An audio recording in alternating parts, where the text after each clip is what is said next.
मोक्ष भेत्तारं कर्मिभूभृतां ज्ञातारं विश्वतत्त्वानां वन्दे तद्गुणलब्धे वन्दे तद्गुणलब्धे वन्दे लब्धे।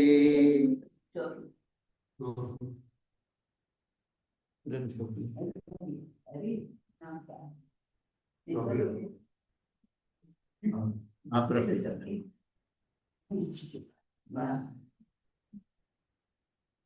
चलो, आज अपना तत्वार्थ सूत्र का तृतीय अध्याय जो चल रहा है उसी सूत्र को कुछ आगे लेते हैं। उसके बाद फिर आगे की तरफ क्या हो। तृतीय अध्याय के कल कुछ सूत्र हुए थे।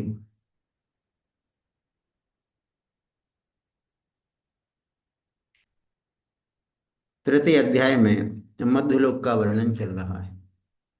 मध्यलोक में असंख्या द्वीप और समुद्र है।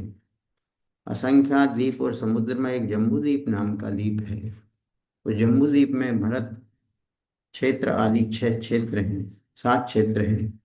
उन 7 क्षेत्रों का विभाजन पद 6 पर्वत जो हिमवन महावन आदि जो पर्वत हैं उनके माध्यम से किया गया है। उन्हीं पर्वतों के ऊपर एक एक सरोवर है, पद्म महापद्म आदि नाम के सरोवर है। उन्हीं 7 क्षेत्रों से 14 नदियां निकली हैं। उसकी चर्चा अपन ने कल कर दी थी।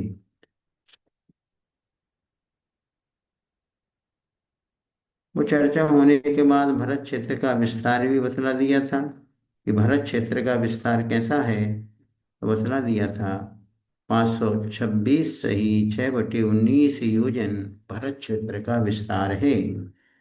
पर आगे के द्वितीय आदि क्षेत्र हैं उससे दूने दूने हैं, यानी भरत क्षेत्र से दूना है।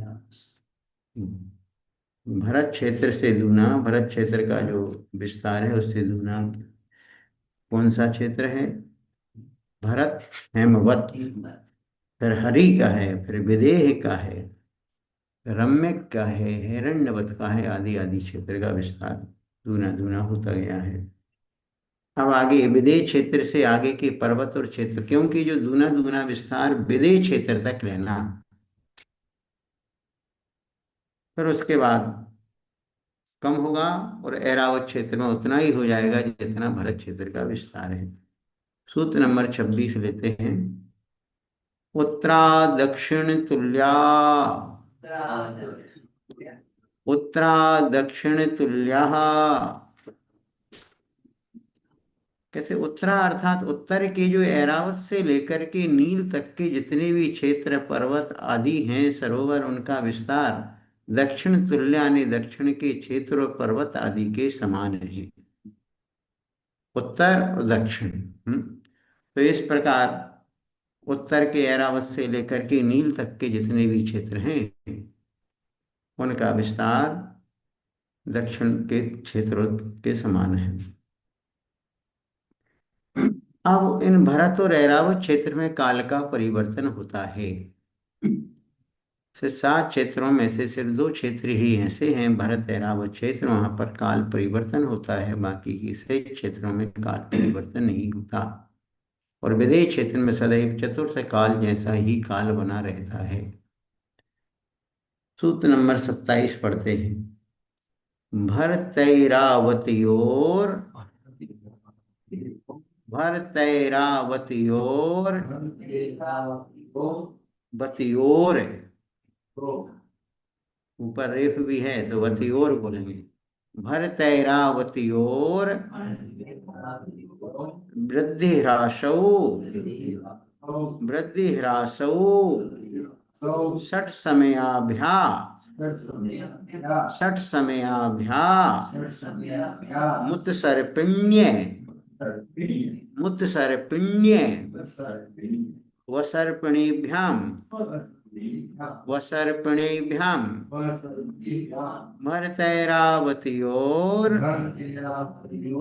वृद्धिह्रासौ षट्समयाभ्यामुत्सर्पिण्ये वसर्पणेभ्याम भरतैरावत्योर्वृद्धिह्रासौ षट्समयाभ्यामुत्सर्पिण्य वसर्पणेभ्याम।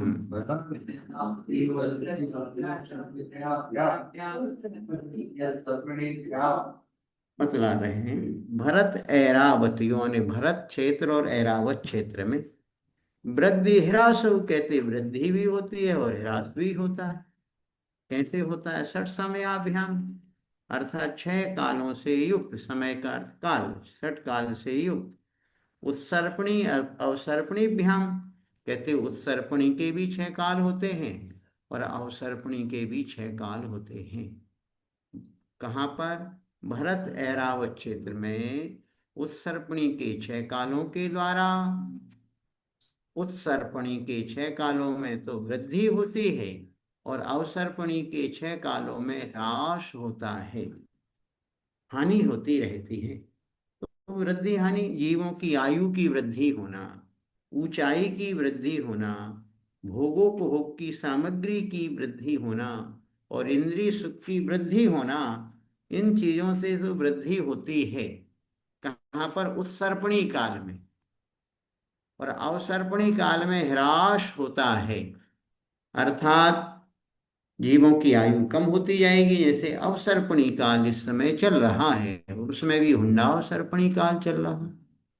तो आप देख रहे हैं कि आपकी पूर्वजों की आयु आपकी अपेक्षा ज्यादा रहती थी, अब आप लोगों की आयु कम है और आगे की ओर संतान जो हो रही उसकी आयु और कम होती जा रही है। उसी प्रकार शारीरिक जो बल है उसकी भी कमी आती जा रही है, ऊंचाई आदि में भी अब बहुत कमी आती जा रही है। पहले लोग कितने लंबे होते थे, आजकल लोग की हाइट भी बहुत कम होती जा रही है। बड़ी बड़ी कर रहे हैं। पहले के दरवाजे छोटे रहते थे, कितने बड़े बन रहे हैं। बस यही है। पहले छोटे दरवाजे क्यों लगाते थे? झुक के चलो, झुक मंदिर के, की तरफ छोटे दरवाजे के थे। हाँ, झुक के चलो, झुक के चलो। पहले यही सिखाया जाता था, मतलब शुरू से ही सीख जाते थे कि अपन को झुकना चाहिए। बस वहाँ झुक के मंदिर चलो, का, हमेशा सदा मंदिर की चौखट हमेशा यही संदेश देती कि यहाँ झुकोगे तो संसार में बहुत ऊंचे उठोगे, यहीं अकड़ के नहीं चलना। भगवान के सामने तो सब समर्पित होकर के चलते हैं, इसलिए छोटा दरवाजा, लेकिन बड़ी सोच होती थी। आज दरवाजे बड़े बड़े बन रहे हैं लेकिन सोच सबकी छोटी होती जा रही है, घटिया सोच होती जा रही है आज के समय। तो भरत और ऐरावत क्षेत्र में वृद्धि ह्रास किनका होता है? भरत ऐरावत क्षेत्र संबंधी मनुष्यों के भोग उपभोग की संपत्ति, संपदा, आयु, प्रमाण, शरीर की ऊंचाई आदि के द्वारा वृद्धि और ह्रास होता है। देखो 20 कोड़ा कोड़ी सागर के एक कल्पकाल होता है, एक कल्पकाल में 10 कोड़ा कोड़ी सागर का अवसर्पणी काल होता है और 10 कोड़ा कोड़ी का ही उत्सर्पणी काल होता है। 20 कोड़ा कोड़ी का एक कल्प काल होता है, एक कल्प काल में एक अवसर्पणी होती है और एक उत्सर्पणी होती है। पर अवसर्पणी के और उत्सर्पणी के 6 काल कौन कौन से होते हैं? अवसर्पणी के 6 काल सुनो। सबसे पहला काल बोलते हैं जिसको सुषमा सुषमा। सुषमा, सुषमा का अर्थ होता है सुखमा सुखमा, सुख ही सुख जहां पर होता है। प्रथम उत्तम भोग भूमि, उत्तम भोग भूमि का काल होता है सुखमा सुखमा।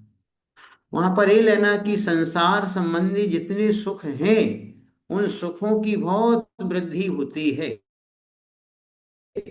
उत्तम भोग भूमि के जो मनुष्य होते हैं वहां पर उनको किसी प्रकार की भोगोपभोग की सामग्री में कोई कमी नहीं रहती है। उसमें 4 कोड़ा कोड़ी सागर का वो सुषमा सुषमा काल होता है। कितने काल? 4 कोड़ा कोड़ी सागर का पहला काल है जिसको सुकमा सुकमा बोलते हैं। आयु वहां पर उत्कृष्ट आयु 3 पल्ले की है और जघन्य आयु 2 पल्ले की है। असंख्यात वर्षों का पल्ल होता है, तो जो पहला काल है वहां पर अधिक से अधिक 3 पल्ल की आयु वाले मनुष्य और स्त्रियंश होते हैं उत्तम भोग भूमि में, और जघन्य में 2 पल्ल की होती है। अवगाहना वहां पर होती है उत्कृष्ट अवगाहना 6000 धनुष।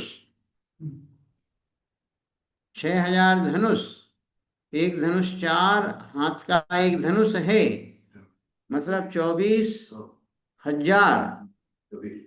24,000 हाथ के वो मनुष्य हैं और त्रियंश हैं। आहार प्रमाण मतलब आहार बहुत कम है, शरीर बड़ा है, आहार बिल्कुल कम।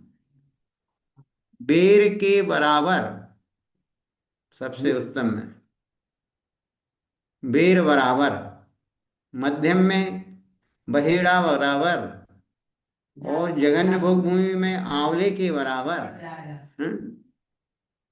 लेकिन आज का बेर तो गुरुजी अरे तो एक ही चीज है, छोटा बेर चलता था वो। जितने बड़े बड़े पेड़ होते इतने बड़े हैं तो पेड़ भी उतने बड़े तो फल भी उतने बड़े। कोई अंतर नहीं पड़ता। जैसे आज अपन देखते बेर छोटा है, अपना शरीर छोटा है, बेर बड़ा शरीर बड़ा।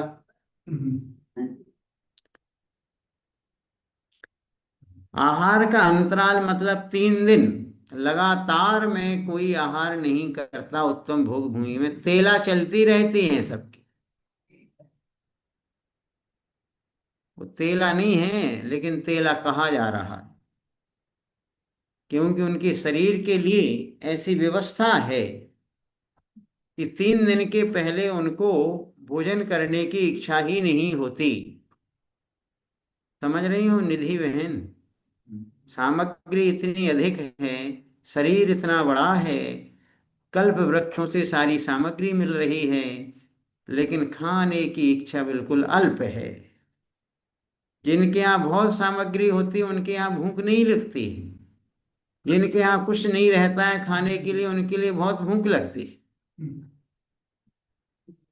जिनके यहाँ सब प्रकार की सामग्री की बहुलता है उनके यहाँ पर खाने की इच्छा ही बहुत कम है, तृप्ति बहुत है उनको।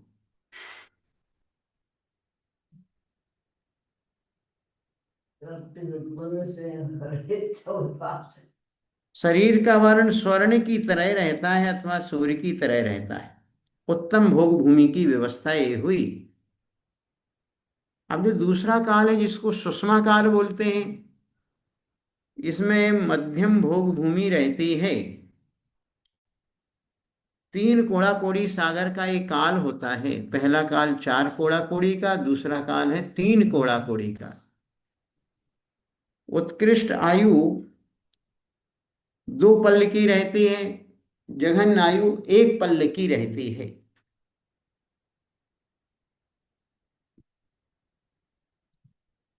और उत्कृष्ट अवगाहना 4,000 धनुष की है और जघन्य अवगाहना 2,000 धनुष की है। आहार का प्रमाण बहेड़ा प्रमाण, बेर की अपेक्षा बहेड़ा थोड़ा बड़ा होता है। मध्यम भोग भूमि में अब आहार की उनकी लिमिट थोड़ी बढ़ी, और आहार का अंतराल 2 दिन।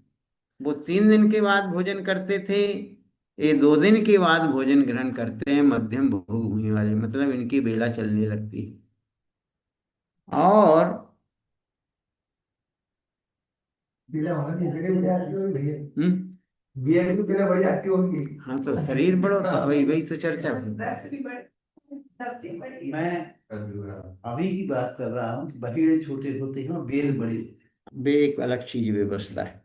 प्रेमदी बेर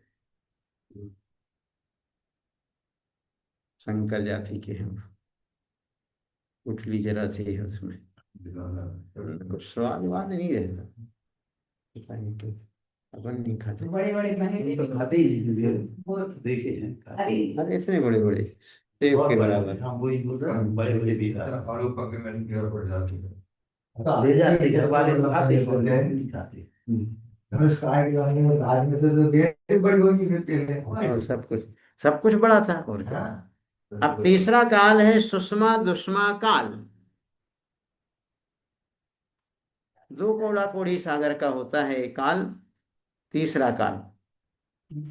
अरे तीसरे ही तो, पहला 4 का, दूसरा 3 का, फिर 2 का, फिर चौथे काल में कर देंगे 42,000 वर्ष एक कोड़ा कोड़ी का, फिर 21,000 का पंचम, 21,000 का षष्ठम, ऐसी व्यवस्था।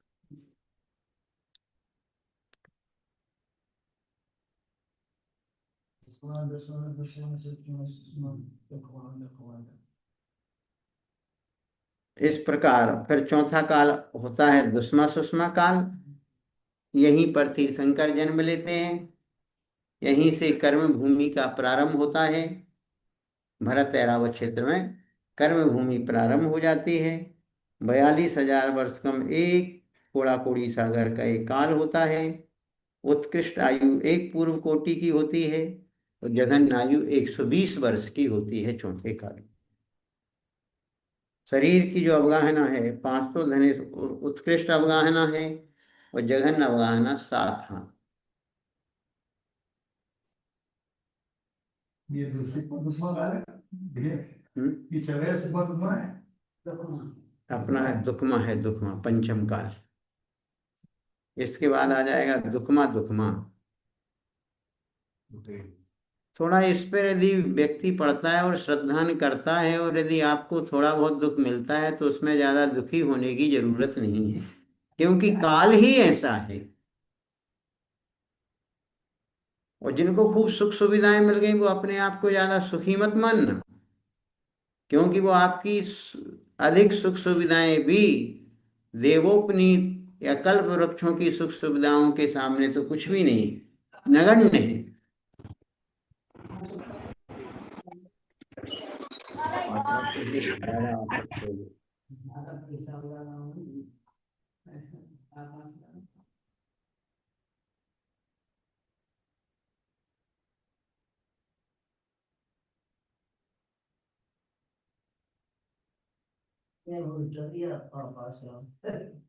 भाव परिणाम की बात है। ज्यादा पैसा होकर के भी उस पैसे का सही सदुपयोग व्यक्ति करे।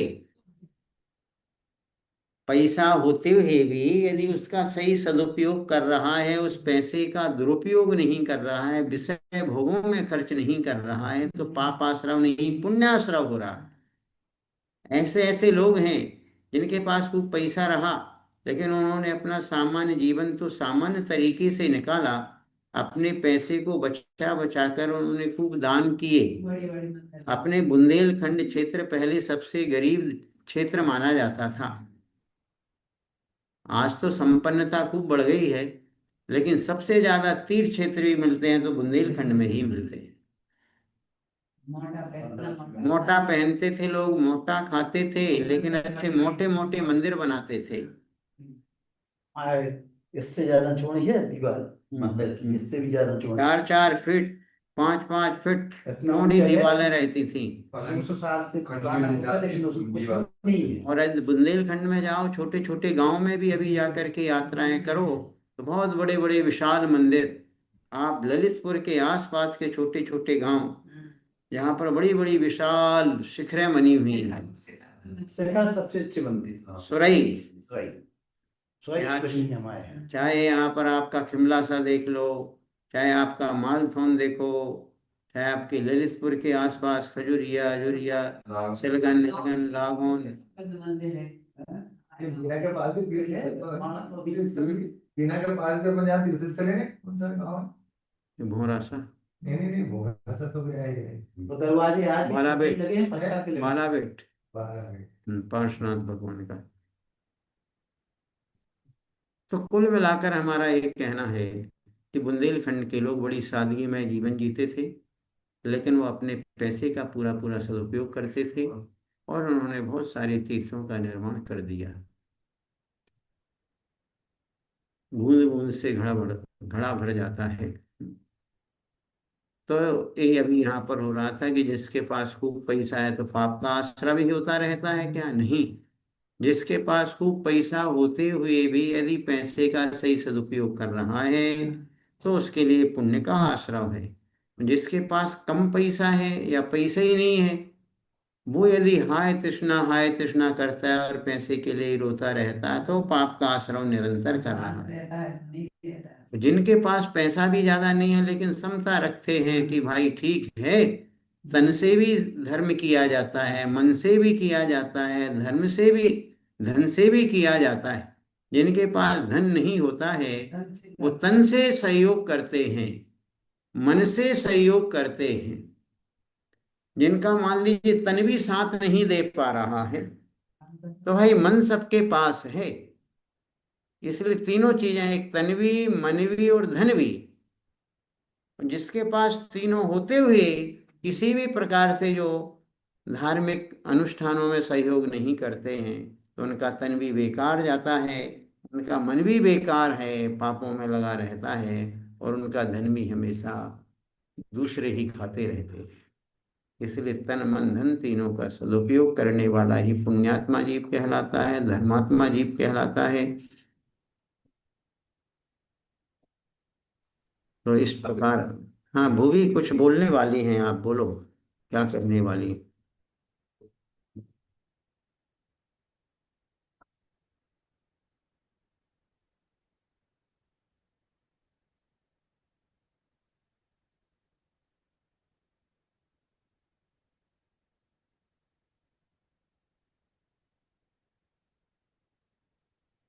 चलो, एक दक्षिणायन और एक उत्तरायण, दो बातें बताना चाहते हैं आज। हाँ, रश्मि जी कुछ कह रही हैं क्या?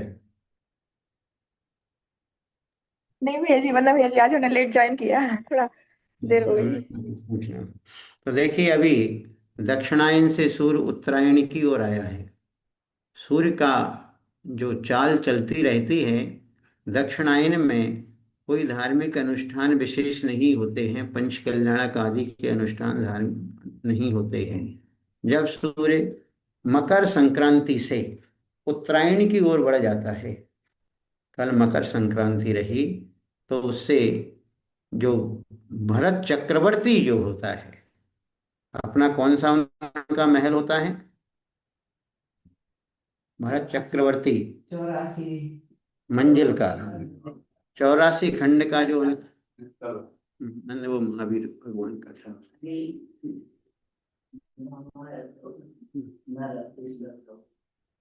भरत चक्रवर्ती अपने 84 खंड के महल के ऊपर मकर संक्रांति के दिन सूर्य में स्थित जिनबिंब में, जो सूर्य जो विमान है, उस विमान में स्थित जो जिनेंद्र भगवान की प्रतिमा है, उसको उस अपने महल से दिखाई देते हैं, वो दर्शन होते हैं। 365 दिन में सिर्फ एक ही दिन ऐसा मिलता है कि भरत चक्रवर्ती अपने उस 84 खंड के महल के ऊपर से जिनेंद्र भगवान के दर्शन करता है। तो वो देव दर्शन दिवस भी माना जाता है। आज से सूर्य उत्तरायण की ओर बढ़ जाता है और अपने सारे कार्य अच्छे अच्छे होने लगते हैं।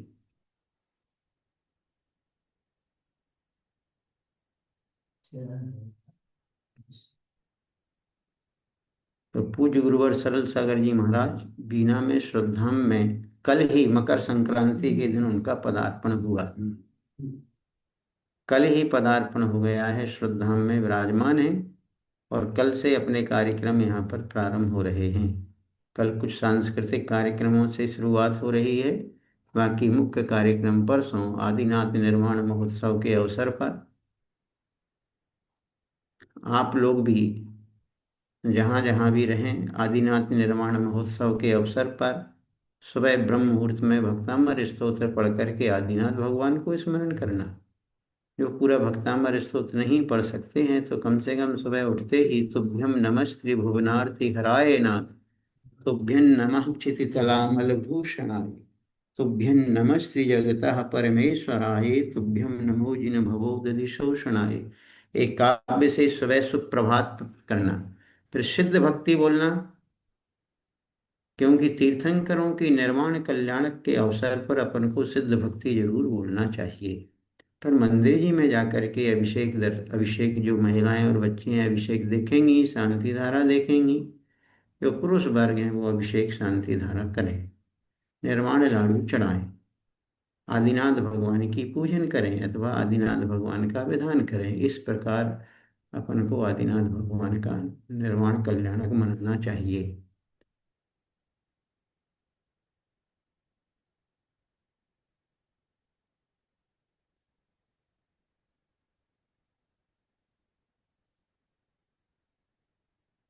तो 17 तारीख को, कल तक तो हम और क्लास लेंगे अभी रात्रि की, बाकी 17 तारीख को क्लास यहाँ से बंद रहेगी। 18 तारीख को भी क्लास बंद रखेंगे, क्योंकि 2 दिन यहाँ पर बराबर कार्यक्रम में हमारी व्यस्तता भी रहेगी।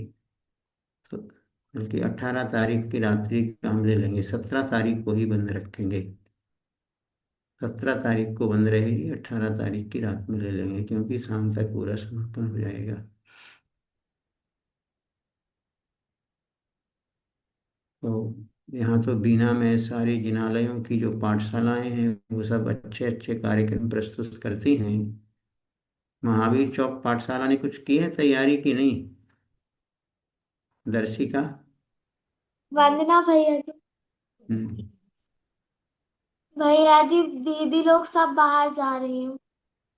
अच्छा, दीदी बाहर जा रही हैं तो आप लोग तो यहीं हो, आप थोड़ी कहीं बाहर जा रही हैं। भैया जी हम लोगों को भी शादी में जाना है। अच्छा, मुकेश सैदपुर। जी भैया जी। इसलिए चलो ठीक है भाई, तुम लोग शादी करो। हम्म,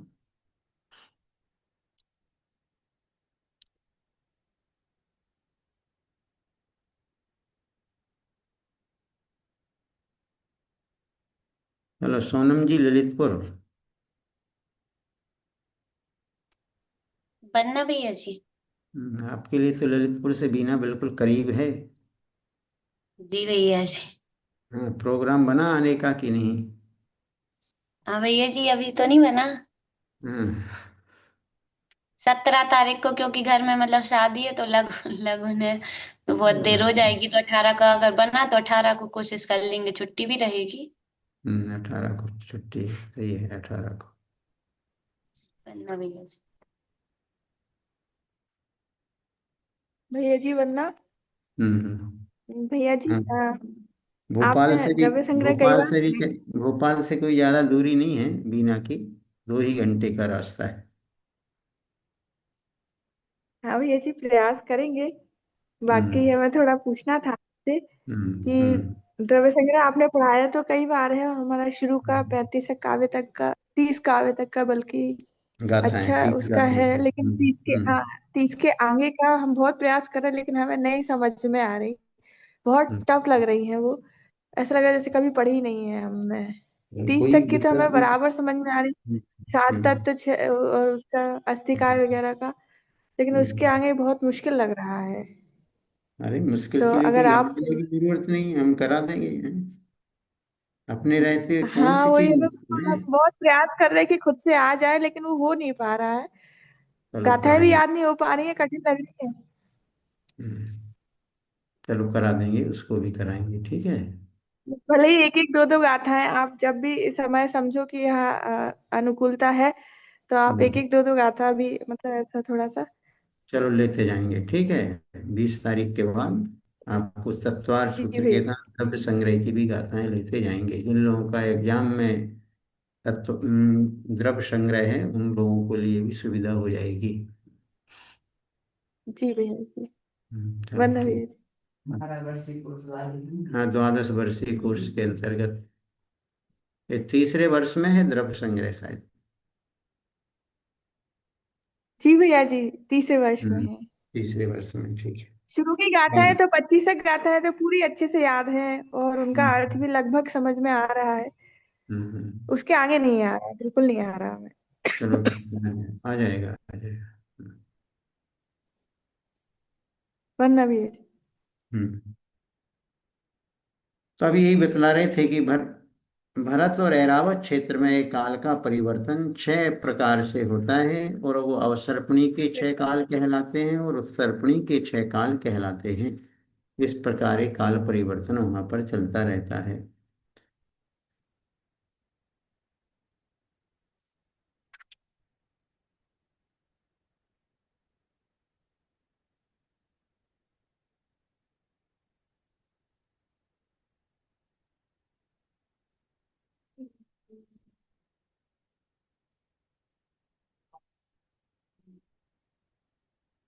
अब अन्य भूमियों की क्या व्यवस्था है? भरत ऐरावत क्षेत्र के अलावा अन्य स्थानों की व्यवस्था क्या है? तो सूत्र नंबर 28 है।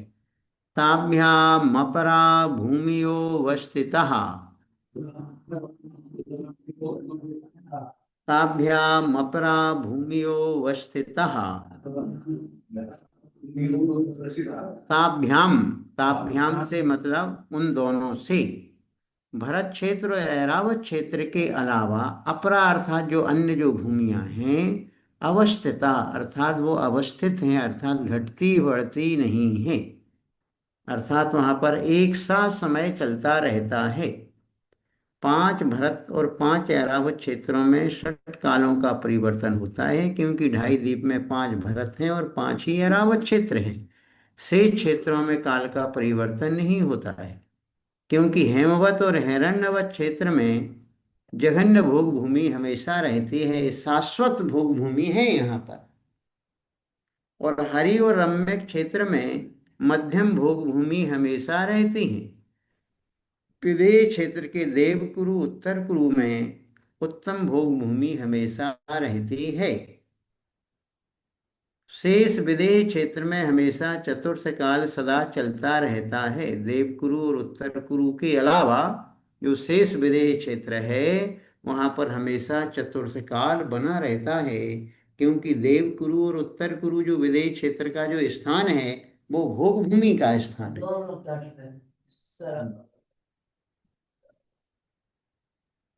तो इसलिए ऐसा लगाना कि भरत और ऐरावत क्षेत्र के अलावा अन्य क्षेत्रों के जो भूमियां हैं वो अवस्थित हैं, अर्थात वहां पर काल परिवर्तन होता नहीं है।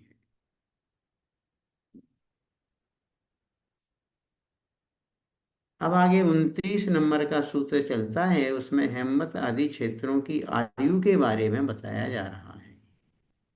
1 2 3 पल्योपम स्थितियो हेमवतक आर्यवर्षक दैव कुरुवकः, दैव कुरुवकः 1 2 3 पल्योपम स्थितियो हेमवतक हारिवर्षक दैव कुरुवकः।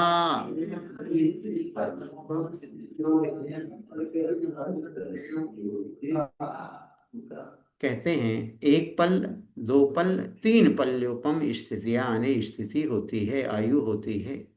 कहाँ की? हेमवतक, हारिवर्षक और देव कुरुवका। हेमवत क्षेत्र हरि क्षेत्र है, और जो देवकुरु विदेह क्षेत्र का ही स्थान है, देवकुरु के निवासी जो मनुष्य और त्रियंच हैं उनकी आयु क्रम से 1 पल की होती है हेमवतक क्षेत्र की, जहाँ की जघन्य भोग भूमि है, और हरि क्षेत्र की जहाँ पर मध्यम भोग भूमि है 2 पल की आयु होती है, और देवकुरु जो उत्तम भोग भूमि है वहां पर 3 पल की आयु होती है। तथोत्तरा, तथोत्तरा, तथा उत्तरा, तथोत्तरा बना उत्तर के क्षेत्रों में भी मनुष्य और त्रियंचों की आयु इसी प्रकार होती है, जैसे दक्षिण के क्षेत्रों में हुई उसी प्रकार उत्तरवर्ती क्षेत्रों में भी, मतलब हेमवतक आदि क्षेत्र के मनुष्य और त्रियंचों के समान ही उत्तर के क्षेत्रों के मनुष्य और त्रियंचों की आयु होती है। अब जो विदेह क्षेत्र है उसकी क्या व्यवस्था है तो बतलाते हैं। विदेहेषु संख्येय काला, विदेहेषु संख्येय काला विदेहेषु यानी विदेह क्षेत्र में मनुष्यों और त्रियंचों की आयु संख्येय काला अर्थात संख्यात वर्ष होती है। विदेह क्षेत्र में मनुष्यों और त्रियंचों की उत्कृष्ट आयु एक पूर्व कोटि कितनी है? मनुष्य और त्रियंचों की उत्कृष्ट आयु कितनी है? एक पूर्व कोटि। और जघन्य तो अंतर्मूर्त होती है, उत्कृष्ट एक पूर्व कोटि। अभी पूर्व का प्रमाण क्या? 84 लाख वर्ष का एक पूर्वांग होता है और 84 लाख पूर्वांगों का एक पूर्व होता है। क्या कह रहे हैं? 84 लाख वर्ष का तो एक पूर्वांग है और 84 लाख पूर्वांगों का एक पूर्व होता है। करना पड़ेगा। 84 लाख पूर्वांग है। घोड़े चुरा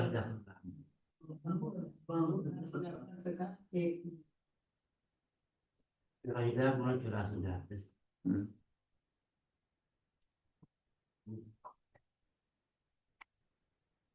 यहाँ के मनुष्यों की अवगाहना 500 धनुष प्रमाण की होती है।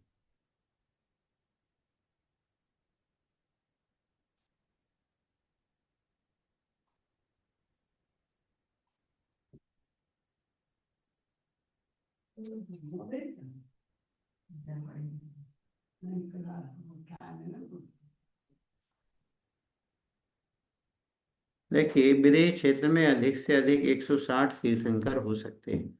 विदेह क्षेत्र में कम से कम 20 तीर्थंकर हमेशा रहते हैं, अधिक से अधिक 160 होते हैं।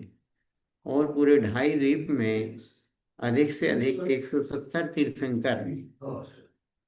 ढाई द्वीप में कितने अधिक से अधिक? 170। 5 भरत क्षेत्र,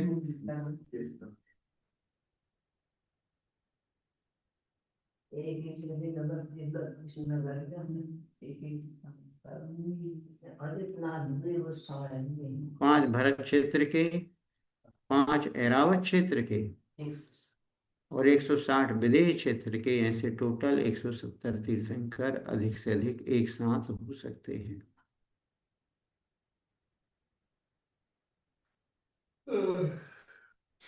पांच भरत क्षेत्र कहाँ कहाँ हैं ये पहले भी हम अनेकों बार बता चुके हैं।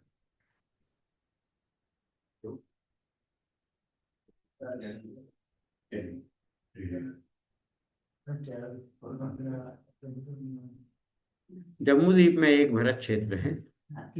धातकी खंड में 2 भरत क्षेत्र हैं। अर्ध पुष्कर में 2 भरत क्षेत्र हैं। उसी प्रकार 5 ही ऐरावत क्षेत्र हैं। विदेह क्षेत्र कितने हैं? 5, और उसमें एक में 32 बहुत बड़ी बड़ी नगरियां हैं। इस प्रकार मिलाकर के 160 तो विदेह क्षेत्र हो जाते हैं, 5 भरत क्षेत्र होते हैं, 5 ऐरावत क्षेत्र होते हैं। इस प्रकार 170 प्रकार की कर्म भूमियां बन जाती हैं और एक एक कर्म भूमि में एक एक तीर्थंकर हो सकता है। इसलिए टोटल 170 तीर्थंकर कर्म भूमियों में होते हैं। तीर्थंकर सिर्फ कर्म भूमि में होते हैं,